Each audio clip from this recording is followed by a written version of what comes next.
হাজব্যান্ডের ইনকাম কম থাকা সত্ত্বেও কিভাবে এত সুন্দর এবং ভালোভাবে চলা যায়, একটু মেধা আর বুদ্ধি খাটিয়ে চললে কিন্তু সংসারটা সুন্দরভাবে চালানো যায়। আসসালামু আলাইকুম এভরিওয়ান, আপনারা সবাই কেমন আছেন? আশা করি ভালো আছেন। আমিও আল্লাহর অশেষ রহমতে ভালো আছি। কাছে বা দূরে, দেশ এবং দেশের বাইরে যে যেখান থেকে আমার ভিডিওটা দেখছেন আপনাদেরকে অসংখ্য ধন্যবাদ। আর ভিডিওটা দেখা শুরুতে একটা লাইক দিয়ে ভিডিওটা দেখা শুরু করবেন। আর যদি ভিডিওর কোনো অংশ ভালো লেগে যায় তাহলে অবশ্যই আমার চ্যানেলটা সাবস্ক্রাইব করে আমার পাশে থাকবেন। সকাল থেকে ভিডিওটা শুরু করে দিলাম। সকালবেলা আমার চাচাতো বোন এসেছে, তাই ওকে গাছগুলো দেখাচ্ছিলাম। আর ও এসে বলছিল বারান্দা তো অনেক গাছ লাগিয়েছো। পরে আমি বললাম যে হ্যাঁ দেখো এখন গাছগুলো, তা বলল যে যখন শীতের সময় তখন তা তো ভালো ছিল না, এখন আবার একটু ভালো হয়েছে গাছগুলো।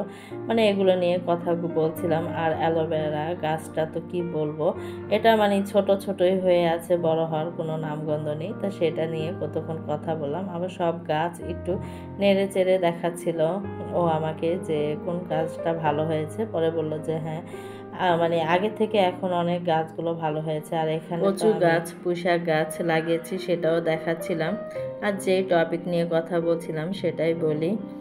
আমরা মধ্যবিত্তরা অল্প অল্প করে টাকা জমিয়ে কিন্তু সংসারটাকে অনেক সুন্দরভাবে সাজিয়ে গুছিয়ে নিতে পারি। যেমন আমি সব সময় আমার হাজব্যান্ডের ইনকাম কম থাকা সত্ত্বেও আমি এত সুন্দরভাবে চলি কিভাবে, কারণ হাজব্যান্ডের যেই টাকা আমাকে মাসে এনে দেয় সেই টাকা থেকে কিন্তু আমরা সুন্দরভাবে একটা সংসার একটা লিস্ট করে থাকি। ওই লিস্টে থেকেও কিন্তু আমরা যখন মাসিক বাজারটা করে ফেলি একবারে, সেটা কিন্তু আমরা করে থাকি। ওখান থেকেও কিন্তু আমরা কিছু কিছু টাকা সঞ্চয় করতে পারি।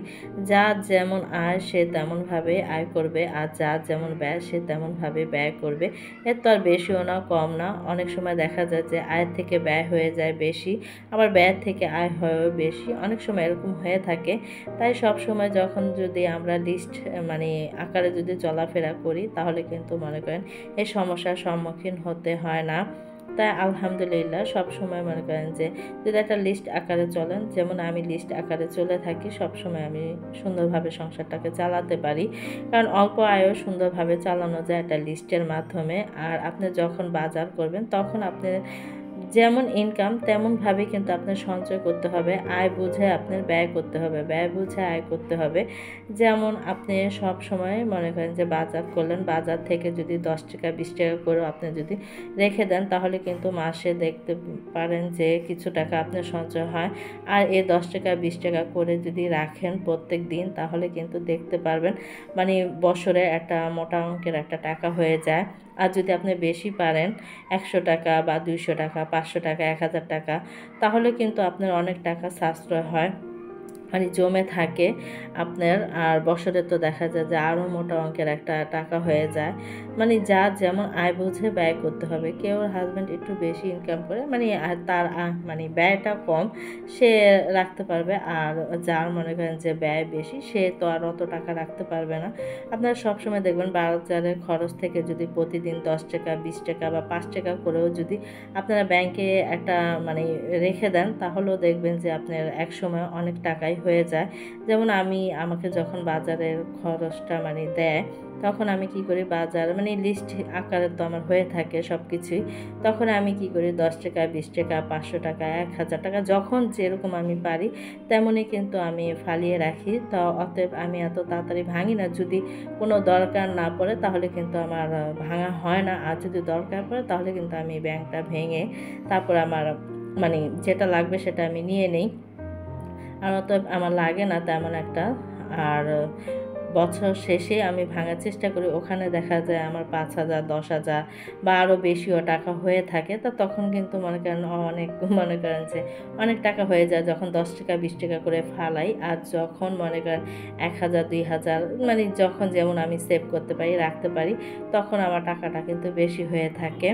তাই এরকম করেই মনে করেন সংসারের খরচ থেকেই যদি আপনারা কিছু সঞ্চয় করেন অল্প অল্প করে, তাহলে কিন্তু দেখবেন বছর শেষে আপনি অনেক মোটা অঙ্কের একটা টাকা পেয়ে থাকবেন। যেমন আমি এরকম করে অনেক টাকাই নিয়ে থাকি। আর অনেক আপু ভাইয়ারাও কিন্তু মনে করেন সংসারের প্রতি অনেক এখন কেয়ারিং। তারা কিন্তু এইভাবে করেই হাজব্যান্ডের ইনকাম কম থাকা সত্ত্বেও অনেক মনে করেন যে টাকা জমিয়ে থাকে, একটা সংসার পিছে কম খরচ হয় না। সেখান থেকেও মনে করেন যে কিছু কিছু টাকা ইচ্ছা থাকলে উপায় হয়, মনে করেন কিছু টাকা জমানো যায় যদি আমাদের ইচ্ছা মনোবল শক্তি থাকে তাহলে। আর কথা বলতে বলতে কিন্তু অনেক কথাই বলে ফেললাম। আর এখানে আমি দেখেন এটা চিকেন বল ভেজে নিয়েছি, সকালবেলায় এটা ব্লেন্ডার করে রেখেছিলাম সব ময় মশলা দিয়ে। এখন কিন্তু সুন্দর করে এটা ভেজে নিয়েছি, একটু বেশি করেই ভেজেছি।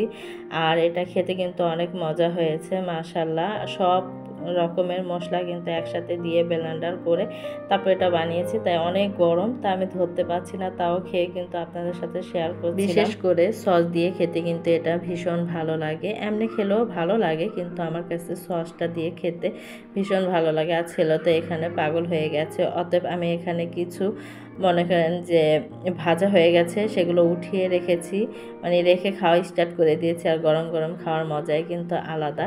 আর ওখানে কিন্তু আমি আরও ভাজতে দিয়েছি, তাই ছেলে বলছিল যে আম্মু গরম গরম খেয়ে ফেলি, এই কারণে আমার গরম গরম ছেলেকে দিয়েছি। সবাই একসাথে বসে খেলাম, তাই সবাই বলেছে যে মজা হয়েছে, আলহামদুলিল্লাহ। ভিডিওটা আর বড় করব না, সবাই ভালো থাকবেন, সুস্থ থাকবেন, আমাদের জন্য দোয়া করবেন, আমরা আপনাদের জন্য দোয়া করি। আল্লাহ হাফেজ।